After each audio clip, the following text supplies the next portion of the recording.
Hello everyone, welcome to my YouTube channel AB Verse. Part 1 of Secret Billionaire Revenge Chapter 1 Intro.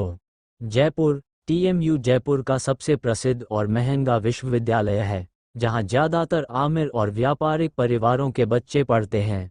यही विश्वविद्यालय हर साल 5 छात्रों को scholarship प्रदान करता था, जिसमें उन छात्रों के पढ़ाई का पूरा खर्च विश्वविद्यालय के मुख्य ट्रस्टी विराज सिंह द्वारा उठाया जाता था।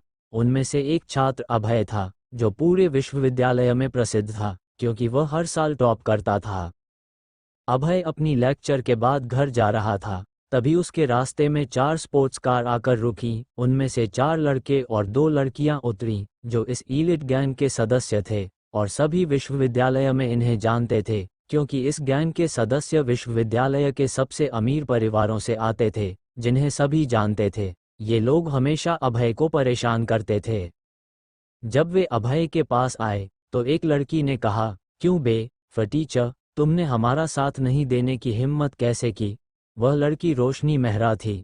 5-4 इंच लंबाई, गोरी त्वचा, भूरी आंखें और कमर तक लंबे बाल थे। वह मेहरा कॉर्पोरेट के चेयरमैन आशुतोष मेहरा की एकमात्र बेटी थी और एलीट गैंग में दूसरी सबसे अमीर थी।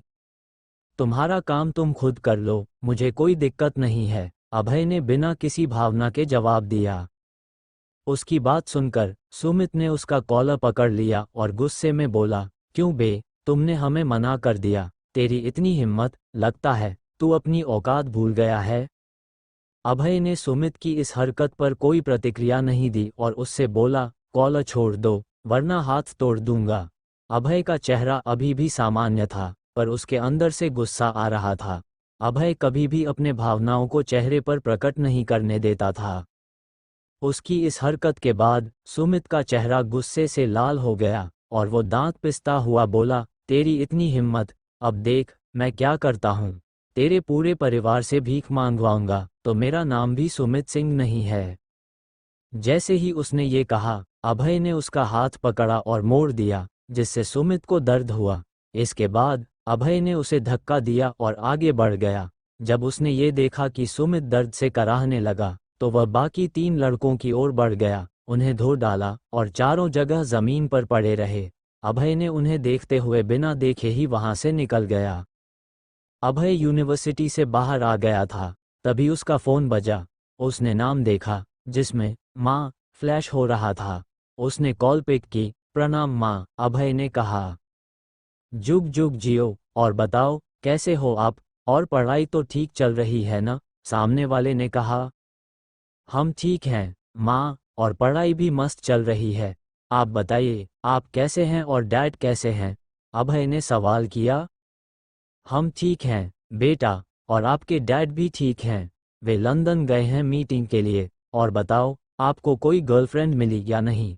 उनकी बात सुनकर अभय थोड़ा झेप गया। कहाँ आप भी माँ, अभी नहीं मिली है, मिलेगी तो आपको ही पहले बताऊंगा, अभय ने कहा।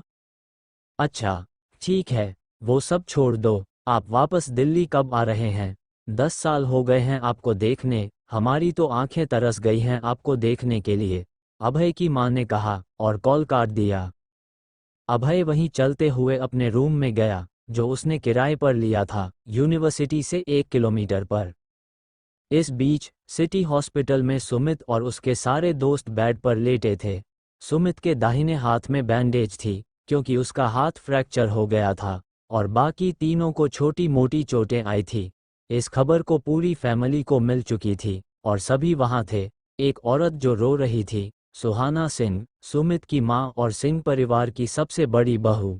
विक्रम सिंह, सुमित के डैड, विराज सिंह, सुमित के दादा और सिंह परिवार के कर्ता धर्ता थे। उनकी बातों को टालने की हिम्मत किसी में नहीं थी। किसने किया तुम्हारे साथ यह? एक गुस्से भरी आवाज आई। किसकी इतनी हिम्मत हो गई जिसने हमारी सिंह फैमिली से पंगा लिया है? शायद उसे उसकी जिंदगी प्यारी नहीं है, विराज सिंह ने गुस्से में कहा। दादा, वो हमारे यूनिवर्सिटी में पढ़ता है, टॉपर है, उसका नाम अभय है, सुमित ने बताया। उसने ये किया। सुमित ने बताते समय उसकी आंखों में उसके लिए गुस्सा और नफरत दिख रहा था। एक स्टूडेंट की इतनी हिम्मत, मैं देखता हूँ वो कैसे हमारी यूनिवर्सिटी में पढ़ता है, विराज ने कहा और वहां से बाहर निकल गए। काम हो जाएगा, आप बस उसकी डिटेल्स भेज दीजिए। इतना कहकर उसने फ़ोन काट दिया। फ़ोन कट होने के बाद विराज ने अपने पा को कॉल किया और अभय की सारी डिटेल्स निकालने को कहा और भेजने को कहा। सुमित के पास आ गए। मैंने तुम्हारी दीदी को बोल दिया है, वो उसे देख लेगी, तुम चिंता मत करो, विराज ने सुमित को बताया। थैंक्स दादा, सुमित बोला। चलो चलते हैं, इसे आराम करने दो, उसने विक्रम और सुहाना से कहा। फिर वो सभी वहां से निकल गए। जब वो जा रहे तो उनके फ़ोन में मैसेज आया जिसमें अभय की 2 साल की सारी डिटेल्स थी। उसने वो डिटेल्स उसी लड़की के नो पर भेज दी। इधर सुमित अपने हाथ की पट्टी खोलता हुआ, हाँ हाँ हाँ, अभय तो गया, मेरी दीदी के हाथों से अभी तक कोई नहीं बचा है, ये हा हा हा। अभय हंस रहा था, उसकी हंसी में किसी शैतान जैसी थी जिसने किसी को अभी अपने जाल में फंसाया हो। आखिर वो लड़की कौन थी? अभय के साथ क्या होगा? अभय कौन था? क्यों 10 साल तक क्यों अलग था अपनी फैमिली से? चैप्टर 2, अभय की धमकी। पिछले चैप्टर में अपने पढ़ अभय जब यूनिवर्सिटी से घर जा रहा होता है तभी सुमित और उसके दोस्त उसे रोक लेते हैं और उसके साथ बदतमीजी करते अभय गुस्सा आ जाता है और उन्हें सबक सिखा देता है। जैसे ही ये सारी बातें उसके दादाजी पता चलती है वो अभय के हाथ पैर तोड़ने के लिए एक लड़की को कॉल करते हैं। अब आगे जयपुर से कुछ दूरी पर एक घर के एक अंधेरे कमरे में एक आदमी चेयर पर बंधा था। उसके चेहरे पर और शरीर पर चोट के निशान थे और उसकी आंखें सामने देख रही थी। इतनी मार खाने के बाद भी उसके चेहरे पर डर नहीं था। उसके सामने एक लड़की अपने मास्टर चेयर पर बैठी थी। ये थी महिका सिंह। गोरा रंग, ब्राउन बल, लंबी हाइट, फिट बॉडी, आंखों में ब्लैक चश्मा, काला लेदर जैकेट, काली जीन्स, ब्लैक बूट्स पहने थे। बहुत खूबसूरत लग रही थी उसको, जो एक बार देखे उसका दीवाना हो जाए। बोल क्यों मारना चाहता था? उसने उस आदमी से पूछा। तुझे तो सब मारना चाहते हैं, किस किस से बचेगी? उस आदमी ने कहा। हा हा हा हा, ये लोग मुझे मारेंगे कल के आए हुए। उसने एक शैतानी हंसी हंसते हुए कहा। उस आदमी को उसकी आंखों में अपनी काल दिखाई दे रही थी। तभी महिका के मोबाइल में मैसेज आया जिसे देख के महिका के आंखों में एक शैतानी मुस्कान आ गई। इसे खत्म करो, मेरा एक काम है, मैं चलती हूँ, उसने अपने आदमियों से कहा और वहां से चली गई।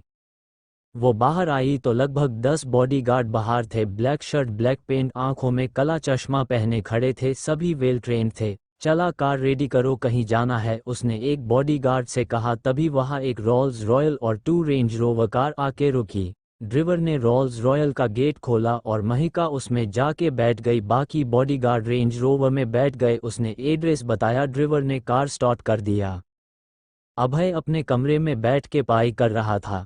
तभी उसका फ़ोन बजा। जब उसने नाम देखा तो डैड फ्लैश हो रहा था। उसने कॉल उठाया। प्रणाम, अभय ने कहा। खुश रहो मेरे लाल, मेरे पास तुम्हारे लिए एक काम है, करोगे? उसके पिता ने कहा। आप बस बोलिए, जो बोलोगे करूँगा, अभय ने विश्वास के साथ कहा। मुझे तुमसे यही उम्मीद थी। दरअसल मैंने राजस्थान की सबसे बड़ी कंपनी आरके ग्रुप को खरीदा है, उसे तुम्हें हैंडल करना है, कर पाओगे? अभय के डैड ने अभय से कहा। ओक डैड, मैं देख लूँगा, आप बस पूरी तैयारी कर दीजिए, बाकी आप मुझ पे छोड़ दीजिए, अभय ने अपने डैड को विश्वास दिलाते हुए कहा। उसकी बात सुन उसके पिता को सुकून मिला। ठीक है, मैं तुम्हारे लिए असिस्टेंट का इंतजाम कर देता हूँ, वो तुम्हारी मदद कर देगा, अभय से अभय के डैड ने कहा। ओक डैड, मैं कॉल रखता हूँ और कुछ काम हुआ तो याद करना, अभय ने अपने डैड से कहा। ओक ठीक है, अपना ध्यान रखना, गुड नाइट बेटा, अभय के डैड ने कहा। गुड नाइट डैड, आप भी अपना ध्यान रखना, अभय ने कहा और कॉल कट कर दिया और फिर पाई करने लगा। जब वो पाई कर रहा था तभी उसके डोर बेल बाजी। अभय उठा और डोर खोलने चला गया। कौन है इतनी रात को यार? अभय ने दरवाजा खोलते हुए कहा। उसने जब देखा तो सामने एक हट्टा कट्टा आदमी था। उसने ब्लैक शर्ट और ब्लैक पैंट पहनी थी। जी कहिए, क्या काम है? अभय ने पूछा। सर, हमारे बॉस आपको बुला रहे हैं, उन्हें आपसे कुछ काम है, उस आदमी ने अभय से कहा। चलिए चलते हैं, अभय ने कहा और चला गया। वो वहां पहुंचा तो देखा वहां 10 बॉडीगार्ड थे। साथ में एक आदमी भी था जिसने ब्लैक हुडी और ब्लैक पैंट पहनी थी, चेहरे पर मास्क था। बॉस, वो आ गया, यही है, अभय के साथ आए बॉडीगार्ड ने कहा। उस बॉडीगार्ड के कहते ही वो समझ गया वो ब्लैक हुडी वाला आदमी ही उनका बॉस है। क्या हुआ, क्यों बुलाया है मुझे यहाँ, क्या काम है, जल्दी बोलो, अभय ने बिना डरे बिना किसी एक्सप्रेशन के कहा। उस आदमी ने कुछ नहीं कहा, बस अपने हाथ से अपने गार्ड्स को इशारा किया। उसके इशारा मिलते ही एक ने अभय पर पीछे से हमला किया, पर अभय नीचे झुक और तुरंत उस गार्ड को नीचे पटक दिया। फिर एक और गार्ड आया, अभय ने उसे एक किक मारी और वो एक दीवार से टकरा गया। इसी तरह सभी गार्ड 5 मिनट बाद जमीन पर गिराल पड़े थे। अब तुम्हारी बारी, आ जाओ, मुझे जल्दी जाना है, अभय ने उसकी ओर देखकर कहा। वो उसे मरने के लिए आगे आया और एक किक मारने वाला था। अभय पीछे हट गया, फिर उसने उस पर हाथों से मरने की कोशिश की, पर उस आदमी ने अपना बचाव करने की कोशिश की जिसमें उसकी हुडी निकल गई और उसके बल खुलकर कमर तक आ गए, जिसे देख अभय हैरान हो गया। तुम एक लड़की हो, अभय ने पूछा। हाँ, क्यों, हैरान हो क्या? उस लड़की ने कहा, मैं लड़कियों पर हाथ नहीं उठता हूँ। इतना बोल वो वहां से जाने के लिए मुड़ गया। जब वो जा रहा था तो उस लड़की ने उस पे हमला किया। अभय इसके लिए तैयार था, उसने उसे पकड़ नीचे जमीन पर गिरा दिया और उसके दोनों को पकड़ लिया और अपने पैरों में उसके पैरों को सटा दिया। वो लड़की उससे छुटने की कोशिश कर रही थी, पर अभय की पकड़ से नहीं छूट पा रही थी। अभय की पकड़ ही इतनी मजबूत थी। अभय ने जब उसे पकड़ तो उसने उसकी आंखों में देखा, वो देखते ही रह गया। एक अलग ही नशा है आपकी इन आंखों में, हम तो डूब ही गए, कभी शराब नहीं पिया हमने पर आज झूम गए, अभय ने उसकी आंखों में देखते हुए कहा। छोड़ो मुझे वरना तुम्हारे लिए अच्छा नहीं होगा, उस लड़की ने कहा, उसकी आंखों में गुस्सा साफ दिख रहा था। अभय ने उसे छोड़ दिया और वो लड़की उठ गई। अभय बोला, फिर से कभी इसी हरकत मत करना वरना मौत से सामना होगा। अभय एक कोल्ड वॉइस के लड़की को बिना एक्सप्रेशन देखा और कहा, फिर वो चला गया। उसके जाने के बाद उसकी लड़की ने गुस्से में पैर पटके और कार में बैठ गई। फिर उसने किसी को कॉल किया और कॉल पिक होते ही बोली, अभय के बारे में मुझे सारी जानकारी चाहिए।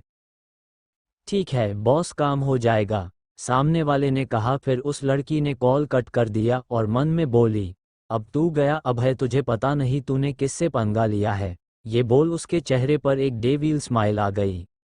इधर अभय अपने रूम में आ गया, वो एक चेयर पर बैठ गया और कुछ सोचने लगा।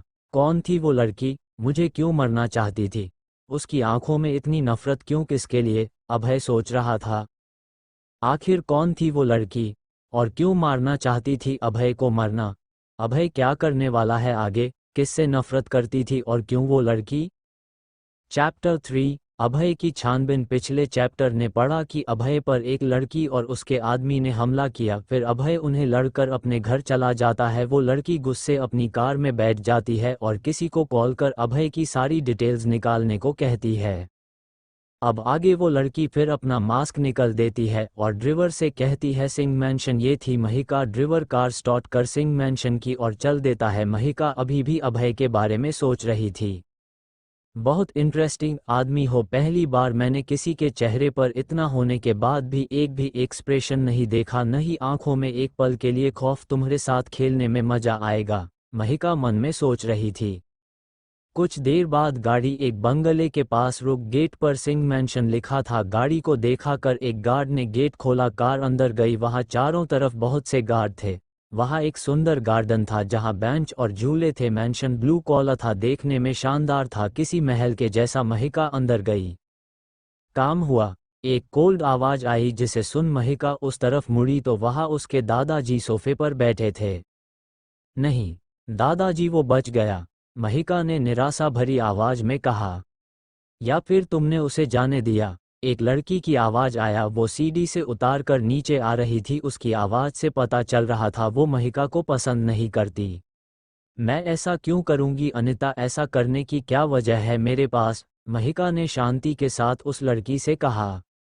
क्या पता मुझसे बदला लेने के लिए, अनिता ने नफरत के साथ देखकर कहा। ये है अनिता गोयल, विक्रम सिंह की बेटी और सुमित की सगी बहन और महिका की चचेरी बहन। उसकी शादी वरुण गोयल से हुए थी, उसके बारे में आपको आगे पता चल जाएगा। महिका मुस्कुरा दी। नफरत तो करती हूँ इतनी कि तुम्हारी जान ले सकती हूँ, लेकिन दादाजी की वजह से शांत हूँ, महिका ने नफरत के साथ कहा। तुम दोनों शांत हो जाओ, विराज ने गुस्से से चिल्ला कर कहा। उसकी आवाज सुन दोनों चुप हो गए। अनिता अपने रूम में जाओ, विराज ने कहा।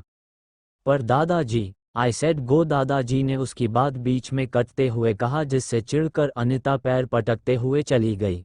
महिका इधर आओ मेरे पास, उसके दादाजी ने बड़े प्यार से बुलाया। महिका उसके पास जाकर बैठ गई। तुम उस हादसे को भूल क्यों नहीं जाती और अपनी जिंदगी में आगे क्यों नहीं बढ़ती? उसके दादाजी ने उसके सिर को सहलाते हुए पूछा। दादाजी, क्या मैं आगे नहीं बढ़ना चाहती, लेकिन मैं जब भी कोशिश करती हूँ बात मुझे बढ़ने नहीं देती, आप तो जानते हैं, महिका ने कहा और उसकी आंखें नम हो गई, उसके आंसू बाहर आने लगे। बेटा चुप हो जाओ, उसके दादाजी ने उसके आंसू पोंछते हुए कहा। और बताओ उस लड़के का क्या हुआ? उसके दादाजी ने पूछा। कुछ नहीं, वो लड़ने में माहिर है, उसने अकेले 10 को मार गिराया और हमें रोक दिया, महिका ने कहा। ये सुन विराज असमंजस में पड़ गया। उसने अकेले 10 को मार गिराया, बहुत अच्छा लड़का लगता है, पर आपको कैसे रोक दिया? विराज ने सवाल किया। महिका पहले थोड़ा शर्मिंदा हो गई और उसने सारी बातें विराज को बात दी। फिर बोली, दादाजी मुझे लगता है इसमें गलती सुमित की है, हमें उसे छोड़ देना चाहिए। मुझे भी लगता है उसके संस्कार इतने अच्छे हैं जैसा आप बता रहे हैं, वो गलत तो नहीं हो सकता। विराज ने थोड़ा सोचते हुए कहा। ठीक है, आप अपने रूम में जाए, उसे हम देख लेंगे। महिका अपने रूम में आ गई। अब तुम्हारे और मेरे बीच कोई नहीं आएगा, अब मजा आएगा तुम्हारे साथ। तुमने महिका को धमकी देने की हिम्मत की है, देखती हूँ क्या करोगे अभय। महिका ने मन में सोचा और एक शैतानी मुस्कान आ गई उसके होठों पर। अगली सुबह अभय उठकर 9 बजे तक रेडी हो गया और यूनिवर्सिटी के लिए निकल गया। वो जब यूनिवर्सिटी कैंपस में पहुंचा तो देखा वहां कोई नहीं था। अभय को ये थोड़ा अजीब लगा, इसलिए वो अपने क्लास की ओर निकल गया। जब वो क्लास पहुंच गया तो देखा वहां भी कोई नहीं था। तभी उसका फ़ोन बजा, उसने फ़ोन देखा, इनकॉन नंबर था, उसने कॉल पिक किया। हेलो, कौन? अभय ने कहा। हेलो सर, मैं कुणाल बत्रा आपका असिस्टेंट, आपके डैड मुझे अपॉइंट किया है आपकी मदद करने के लिए, कुणाल ने अभय को अपना इंट्रो देते हुए कहा। ठीक है, तुम कंपनी के सारे राइट ले लो और अपना काम शुरू कर दो, अगर कोई काम हो तो कॉल करना, अभय ने एक शांत लहजे में कहा। ठीक है सर, काम हो जाएगा, कुणाल ने कहा। उसकी बात सुन अभय ने कॉल कट कर दिया। फिर वो फ़ोन अपनी जेब में रख वहाँ से चला गया। जब वो जा रहा था तभी उसने कुछ स्टूडेंट को ऑडिटोरियम की ओर जाते, इसलिए वो भी चला गया। जब वो ऑडिटोरियम पहुँच, सभी स्टूडेंट वहाँ बैठकर स्टेज की ओर देख रहे हैं। जब उसने देखा तो वहाँ मेहरा ग्रुप के प्रवीण मेहरा स्टूडेंट को बिज़नेस टिप्स दे रहे हैं। अरे धत तेरी की, मैं तो भूल ही गया था, आज 9 बजे ये आने वाले थे, अभय ने अपने सिर पर हाथ मरते हुए कहा। फिर वो भी वहां बैठ गया। लगभग 1 घंटे बाद उनका कॉन्फ्रेंस बंद हुआ और वो चले गए। अभय ऑडिटोरियम से निकलकर अपने क्लास में जा रहा था, तभी उसके फ़ोन पर मैसेज आया। उसने देखा तो ये कुणाल का मैसेज था। सर, सारी पेपर वर्क हो गया है, आज से आप आर के ग्रुप के चेयरमैन हैं और कंपनी के 80% शेयर आपके नाम है। वो मैसेज पढ़ अभय के चेहरे पर मुस्कान आ गई। वो क्लास चला गया। इधर एक 30 मंजिला बिल्डिंग के 25 फ्लोर पर एचआर के केबिन में एक लड़की काली जीन्स और काला शर्ट पहने बैठी थी। उसके सामने उसका असिस्टेंट खड़ा था। ये महिका थी। क्या हुआ, उसके बारे में पता किया? महिका ने एक कोल्ड एक्सप्रेशन के साथ पूछा। जी मैम, पता किया है, उसके असिस्टेंट ने कहा। बोलना शुरू करो, महिका ने कहा। जी मैम, वो 15 साल की उम्र में राजस्थान आया था, उससे पहले का रिकॉर्ड नहीं है, उसके असिस्टेंट ने कहा और रुक गया। जितना है उतना बताओ, बाकी का देख लेंगे, महिका ने कहा और चेयर पर टिक के आंखें बंद कर ली। जी मैम, वो 15 से 18 साल तक अन्नपूर्णा आश्रम में रहा, फिर उसने उदयपुर के आईटीएम स्कूल 12th पास की और बीटेक लिए यहाँ आ गया। उसने टीएमयू में अप्लाई किया, उसे उसके अच्छे स्कोर की वजह से स्कॉलरशिप मिल गई। ये उसका लास्ट ईयर है। इतना बोल वो रुक गया। महिका ने अचानक से आंखें खोली। इतना ही विनय, सीरियसली क्या तुम मजाक कर रहे हो? महिका ने गुस्से में कहा। महिका के गुस्से से विनय डर गया और हकलाते हुए, ओ और है मैम, पर अभी पुष्टि नहीं हुई है, जैसे ही होगी बात दूंगा, उसने महिका से कहा। तो पता करो, मुझे सब जानना है उसके बारे में, समझे जाओ यहाँ से और पता करो, महिका से गुस्से में कहा। उसकी गुस्से भरी आवाज़ सुन विनय सकपा का गया और कैबिन से निकल गया। हो कैबिन से निकलकर विनय ने एक गहरी सांस ली, फिर बोला, बाल बाल बचा, आज तो मौत के मुंह से वापस आया हूँ। कैबिन में महिका अपने चेयर पर टेक के बैठी थी और आंखें बंद करके सोच रही थी। अभय हो कौन तुम जिसके बारे में कोई नहीं जान पाया? क्या छुपाना चाहते हो? तुम्हारी वो आंखें क्या राज लेके बैठी है? उसके दिमाग में बार बार अभय का चेहरा घूम रहा था। नहीं महिका, तू उसके बारे में कैसे सोच सकती है? उसने मरने की धमकी दी है। फिर वो अपनी सोच से बाहर आई। शाम 4 बजे जयपुर आर्मी बेस के एक रूम में एक आदमी को चेयर से बंद कर रखा गया था। उसके चेहरे और शरीर पर बहुत चोट लगी थी। उसके सामने चेयर पर एक आदमी बैठा था, ब्लैक हुडी टी शर्ट, चेहरे पर मास्क, सिर पर हुडी, काला पैंट पहने। उसके दोनों साइड 2 आर्मी ऑफिसर खड़े थे। आखिर क्या करने वाली है महिका अभय के साथ? और अभय इतना बड़ा बिजनेस कैसे संभालेगा? क्या राज अभय सबसे छिपा रहा था? क्या जान पाएगी महिका? और कौन थे वो दोनों आदमी? चैप्टर 4 वीआर की हैवानियत। पिछले चैप्टर में आपने पढ़ा कि जयपुर आर्मी बेस के एक कमरे में एक आदमी को चेयर पर बंद रखा था। उसके चेहरे पर और शरीर पर चोट के निशान थे। उसके सामने एक आदमी बैठा था जिसने ब्लैक हुडी पहनी थी और ब्लैक पैंट। उसने चेहरे पर मास्क लगा रखा था। उसके दोनों साइड 2 आर्मी ऑफिसर थे। अब आगे वो आदमी उस मास्क वाले आदमी के आंखों में बिना डरे देख रहा था। ये बात उस आदमी को पसंद नहीं आ रही थी। बोलो क्या प्लेन है तुम लोगों का? उस मास्क वाले आदमी ने कहा दूसरे आदमी से। उस आदमी ने मास्क वाले के आंखों में देखते हुए, तुम कुछ भी कर लो, कितना भी तड़पा लो, नहीं बताने वाला समझे। उस घायल आदमी ने मास्क वाले आदमी से कहा बिना डर। इतना सुनते ही उस मास्क वाले आदमी के चेहरे पर एक डेविल स्माइल आ गई, पर मास्क लगे होने के कारण किसी को दिखाई नहीं दी। विजय इधर आवो तो, मास्क वाले आदमी ने अपने दाहिने साइड खड़े ऑफिसर को कहा। जी सर। इतना बोल वो ऑफिसर उसके पास चला गया। फिर उसने उसके कान में कुछ कहा और वो ऑफिसर वहां से बाहर चला गया। तुम्हें मैं एक मौका और देता हूँ अपना मुंह खोलने का, या फिर तैयार हो जाओ नर्क की सजा के लिए। चॉइस इज योर, मास्क वाले आदमी ने कहा। तुम मुझे मरना चाहते हो ना तो मार दो, घायल आदमी ने उस मास्क वाले आदमी से कहा। नो नो बिल्कुल नहीं, मैं तुम्हें नहीं मारूंगा, यही नर्क के दर्शन होने वाले हैं, आदमी ने घायल आदमी से कहा। कुछ देर बाद वो ऑफिसर वापस आ गया। उसके हाथ में एक जग था जिसमें पानी था, कटर और एक लाल पाउडर का बॉक्स था, जिसे देख वो घायल आदमी हंसने लगा। हा हा हा हा, इससे तुम मुझे डरने वाले हो क्या? बकनी हरकत है, हा हा हा हा, वो ये बोल जोर जोर से हंसने लगा। तभी उस मास्क वाले आदमी ने जग का पानी उस घायल आदमी के ऊपर डाल दिया, जिससे वो दर्द से चिल्ला उठा। उसका पूरा चेहरा जलने लगा क्योंकि वो आम पानी नहीं था, उसमें मिर्ची और नमक थे। अब बताएगा या नहीं? मास्क वाले आदमी ने पूछा। कभी नहीं बताऊंगा, घायल ने कहा।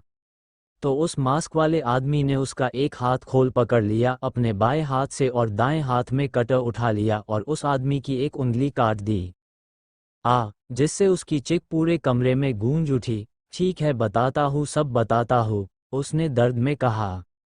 चलो बोलना शुरू करो, जब तक मुंह चलेगा मेरा हाथ रुका रहेगा, समझे? मास्क वाले आदमी ने कहा।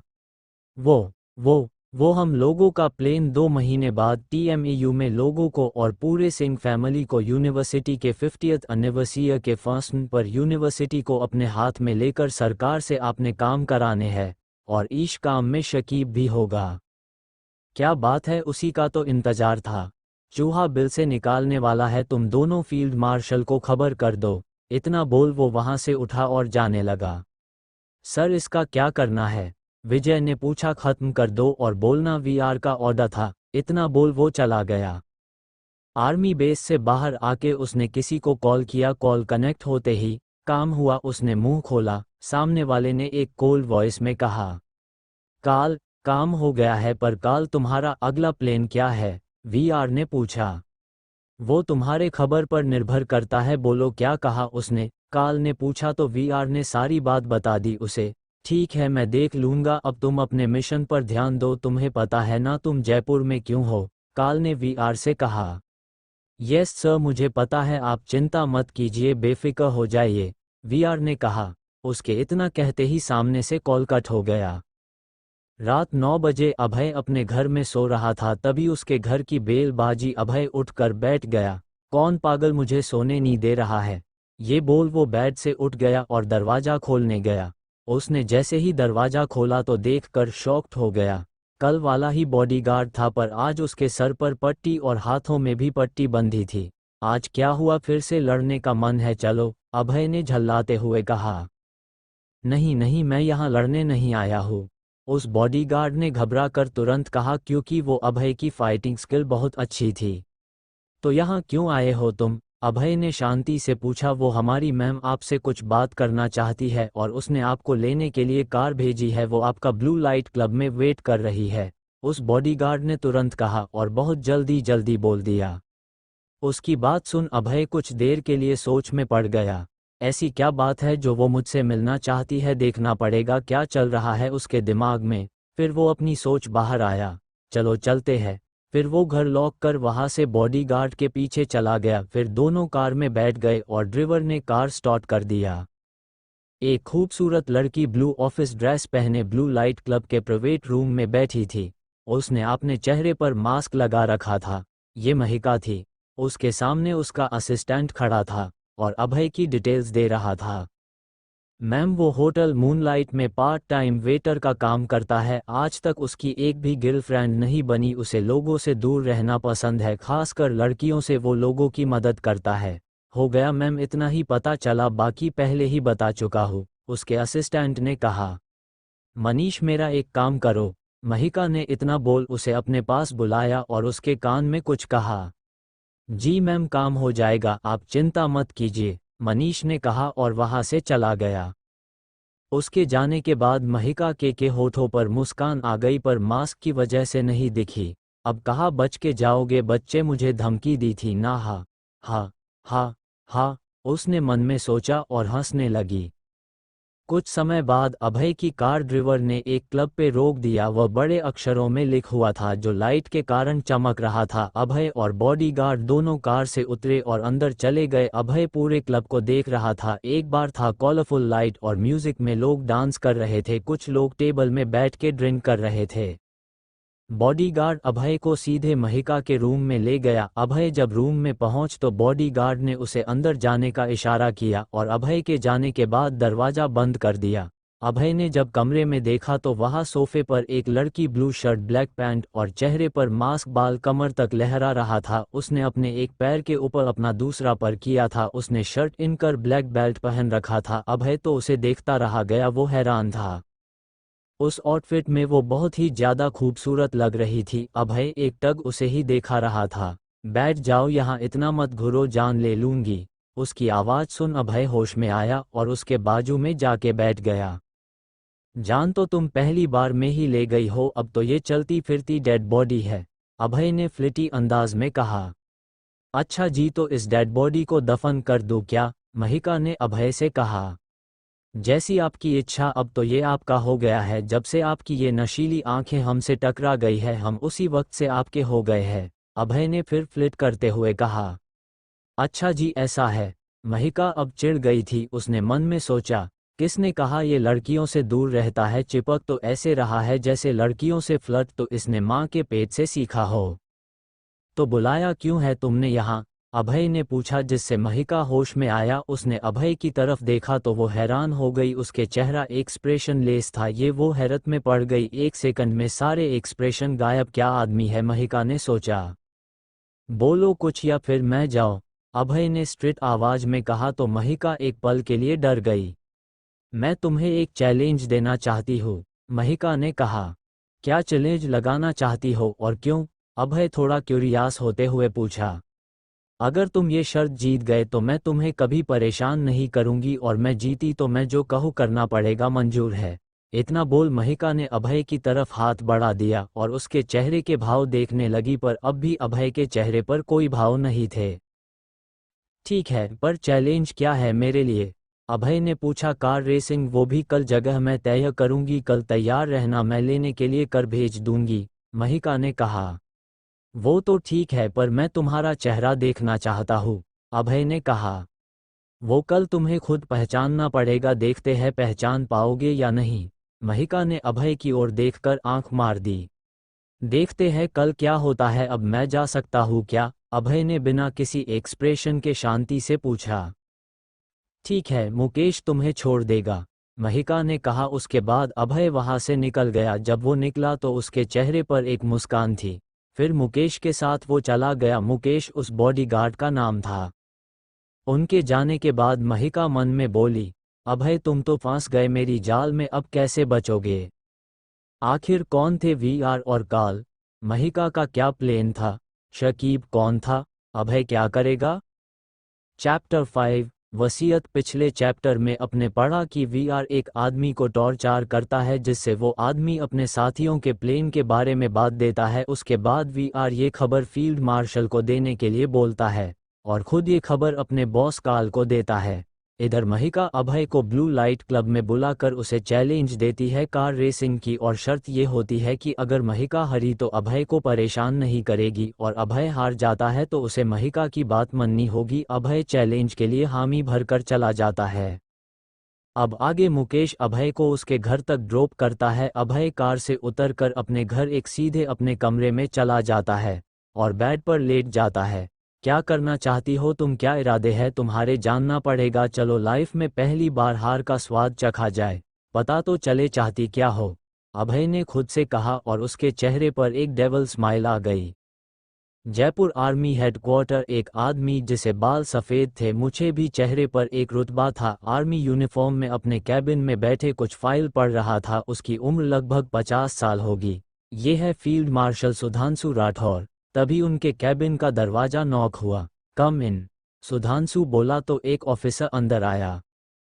कैप्टन विजय रिपोर्टिंग सर, उस ऑफिसर ने कड़क आवाज में सैल्यूट करते हुए बोल। औक क्या हुआ बोलो, बिना उस ओर देखे एक कोल्ड वॉइस में बोला। सर उसने मुंह खोल दिया है। उसकी बात सुनते ही सुधांशु के हाथ फाइल पर रुक गए। वो उसकी ओर देखकर, क्या बोला उसने, पूछा तो विजय ने उनको वहां जो भी हुआ बता दिया। विजय की बात सुनने के बाद उन्होंने उसे जाने के लिए कहा। विजय चला गया। उसके जाने के बाद शकीब तू तो इस बार गया, उन्होंने कहा और मुस्कान आ गई उनके चेहरे पर। अगली सुबह अभय जल्दी उठकर रेडी हो गया। वो बहुत एक्साइटेड था आज की रेस के लिए। तभी उसका फ़ोन बजा और उसने नाम देखा तो कुणाल का कॉल था। उसने कॉल पिक किया। बोलो कुणाल क्या हुआ, अभय ने पूछा। सर वो कंपनी के वाइस चेयरमैन एक प्रोजेक्ट लॉन्च करना चाहती है जिसकी वैल्यू 500 करोड़ है, उनको आपकी परमिशन चाहिए, कुणाल ने उस बता दिया। ठीक है, तुम डिटेल्स मेल कर दो, मैं तुम्हें कल रिप्ले भेज दूंगा ओक, अभय ने कुणाल को बताया।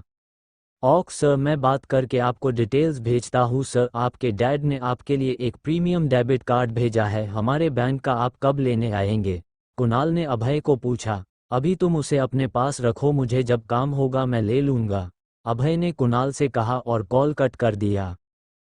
सिंह मैंशन। पूरा सिंह परिवार साथ था, वहां सभी बातें कर रहे थे। डैड मोम के वसीयत के अनुसार उनके जो कंपनी है में शेयर्स है वो हम तीनों भाइयों के बेटियों को बराबर मिलेगा, जिनकी शादी हो गई हो उनको, आनंद सिंह ने कहा। उसकी बात को सपोर्ट करते विक्रम और रणधीर ने भी हाँ बोल दिया। तो तुम करना क्या चाहते हो, विराज ने अपने बेटे आनंद से पूछा। डैड मैं चाहता हूँ कल मैं लीगल टीम से बात कर वो शेयर उन सबके नाम करना चाहता हूँ, आनंद ने कहा उसकी बात में हामी भरते हुए। भैया सही बोल रहे हैं, रणधीर ने कहा। दोनों सही बोल रहे, अब उनको उनके हक दे देने चाहिए डैड, विक्रम ने विराज से कहा। ऐसा नहीं कर सकते, अभी महिका की शादी नहीं हुए है इसलिए ऐसा नहीं कर सकते, उसकी शादी होने के बाद बांट देना शेयर, विराज ने नरमी के साथ कहा। उसमें क्या हुआ, महिका की शादी नहीं हुई है, वेदिका की हो गई है, मैं उसके नाम कर दूंगा शेयर, आनंद ने कहा। आनंद अपने सही कहा, मेरी बेटी बसिनेस के बारे में भी अच्छे से जानती, आनंद की वाइफ अवंतिका ने कहा। आनंद महिका के डैड और विराज के दूसरे बेटे अवंतिका आनंद की दूसरी वाइफ और महिका की सौतेली मां वेदिका महिका की सौतेली बहन आनंद और अवंतिका की बेटी रणधीर विराज के सबसे छोटे बेटे मलविका उनकी पत्नी आविका उनकी बेटी तुषार उनका बेटा कृति उनकी बड़ी बेटी विक्रम सिंह विराज के सबसे बड़े बेटे सुहाना विक्रम वाइफ अनिता उनकी बेटी सुमित उनका छोटा बेटा कार्तिक उनका बड़ा बेटा और सबसे बड़ा पोता और सभी भाई बहनों में सबसे बड़ा। मैं ऐसा नहीं करूंगा, वो महिका के शेयर है, मैं किसी और को नहीं दे सकता, विराज ने कड़क आवाज में कहा। डैड, आप कुछ नहीं कर सकते क्योंकि वसीयत में लिखा हुआ है आप दखल अंदाजी नहीं कर सकते, आनंद अपने डैड को शांति के साथ कहा। पर मैं ऐसा नहीं होने दूंगी, वसीयत के अनुसार बड़ी बेटी का होगा शेर, महिका ने गुस्से में कहा और घूरकर वेदिका की ओर देखने लगी। तुमने मुझसे सब कुछ छीन लिया है पर मेरा हक नहीं छीनने दे सकती, महिका ने मन में सोचा। रहने दीजिए डैड, अगर दीदी चाहती है तो उनको ही दे दीजिए, वेदिका ने नाटक करते हुए कहा। नहीं बेटा, ये तुम्हारा हक है, तुम्हारी दादी ने अपनी पोती के लिए ये छोड़ा है और तुम मेरी बेटी हो, आनंद ने कहा। पर डैड, वेदिका कुछ कहने वाली थी, तभी उसकी बात बीच में काट कर आनंद ने कहा, मैंने कह दिया बस, अब फैसला हो गया है, कल ऑफिस में तुम्हारे नाम शेयर होगा, देखता हूँ कौन रोकता है मुझे। उनकी आवाज में गुस्सा था और वो महिका की ओर घूरकर देखकर वहां से चले गए। उनकी आंखों में महिका के लिए वर्णिक थी। उनके जाने के बाद वेदिका महिका के पास आया। सब कुछ छीन लूंगी तुमसे, जैसे 5 साल पहले छीना था, इतना बोल वो चली गई। उसके होठों पर शैतानी मुस्कान थी, किसी डायन की तरह। मैं अब वो महिका नहीं हूँ, देखो मैं क्या करती हूँ, मैं पहले कमजोर थी अब नहीं वेदिका, महिका ने कहा। उसके आंखों में नफरत और गुस्सा था। अब क्या करोगी दी, आगे आपके पास सिर्फ एक दिन है, पीछे से किसी ने कहा। महिका ये आवाज पहचान गई, उसने पीछे पलट कर कहा, मेरी प्यारी आविका के लिए जीजू लाऊंगी, महिका ने बड़े ही प्यार के साथ कहा। सच्ची दी, आप शादी करेंगी, वाह क्या बात है, आविका ने खुश होते हुए कहा। अरे अरे अरे धीरे बोलो, ये हम दोनों का सीक्रेट है, किसी को मत बताना, महिका ने उसे चुप करते हुए कहा। औक ये सीक्रेट है, किसी को नहीं बताऊंगी, आविका ने अपने मुंह पर उंगली रखकर कहा। गुड, अब मैं चलती हूँ, मेरा एक काम है, इतना बोल वो आविका के गालों को किस कर चली गई। जैसे ही वो निकली उसका फोन बजा, उसने फोन पिक किया, वो मनीष का कॉल था। मैम काम हो गया है, मनीष ने कहा, मैं पहुंच रही हूँ, इतना बोल उसने कॉल काट दिया और अपनी कार लेकर निकल गई। उसने मुकेश को कॉल कर अभय को ले आने के लिए कहा। अभय घर में बैठकर टीवी देख रहा था। 11 बज गए, अभी तक नहीं आया, लगता है डर गई होगी, अभय अपनी घड़ी में टाइम देखते हुए बोला। तभी उसके की डोर बेल बजी, लगता है आ गया, चलो चलते हैं। अभय उठकर चला गया, टीवी बंद कर उसने बाहर आके दरवाजा खोला, देखा वही बॉडीगार्ड था। चलो चलते हैं, अभय बोला और चल दिया। दोनों कार में बैठे ड्राइवर ने कार स्टार्ट किया और दिया एड्रेस की ओर चल दिया। लगभग 1 घंटे बाद गाड़ी एक वैली में पहुंच गई। ये वैली बहुत सुंदर था, वहां जंगल, छोटे पठार, झीलें थी। अभय उसकी सुंदरता देखता ही रह गया। ये था राजवंश वैली, 22 किलोमीटर तक फैला था। वहां बहुत सारे बंगले थे, यहाँ बंगले की कीमत करोड़ों में थी। ये आरके ग्रुप का सबसे बड़ा प्रोजेक्ट था अब तक का। अभी 12 बज रहे थे, गाड़ी एक बंगले के पास आके रुकी। वो बंगला बहुत खूबसूरत था, वाइट कॉलर, एक गार्डन था और स्विमिंग पूल। दोनों गाड़ी से उतरे और अंदर गए। अभय ने जब अंदर देखा तो बहुत सारे लोग पार्टी कर रहे थे और बहुत सारी स्पोर्ट कर थी। तुम्हारी बॉस कहाँ है, अभय ने गार्ड से पूछा। वो तो आपको पता करना है, बॉस कौन है, मुकेश ने अभय को जवाब दिया। बात तो तुमने सही कहा, चलो चलते हैं, पता करता हूँ कौन, अभय ने कहा। क्या अभय महिका को ढूंढ पाएगा? महिका के साथ क्या हुआ था 5 साल पहले? महिका क्या करेगी अपना हक लेने के लिए? Thanks for watching, see you in the next video.